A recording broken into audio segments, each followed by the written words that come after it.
Welcome to the Tech Egg. Don't get scrambled. Enjoy the video. Combine the dry and wet ingredient lists precisely to avoid dense muffins. Use 2 cups all-purpose flour, 3/4 cup sugar, 2 teaspoons baking powder, and 1/2 teaspoon baking soda to leaven.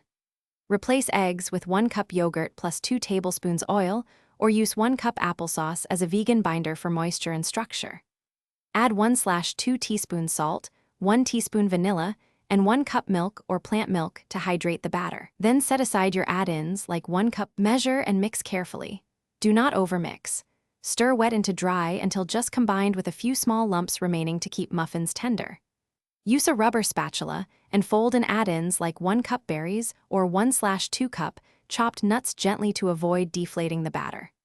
Spoon batter into a greased or lined 12-cup muffin tin, dividing into 12 portions. Fill each 2/3 full for even rise, tapping the pan once to remove big air pockets before baking. Preheat oven to 375 degrees F and position the rack in the center. Bake muffins for 18 to 22 minutes, rotating the pan halfway through at about 10 minutes for uniform baking. Check doneness with a toothpick. It should come out with a few moist crumbs, not wet batter, and tops should spring back lightly. Cool muffins in the tin for 5 minutes, then transfer to a wire rack. Store cooled muffins in an airtight container at room temperature for 2 days or freeze for up to 2 months. Thanks for watching. Consider subscribing if I helped unscramble your problems.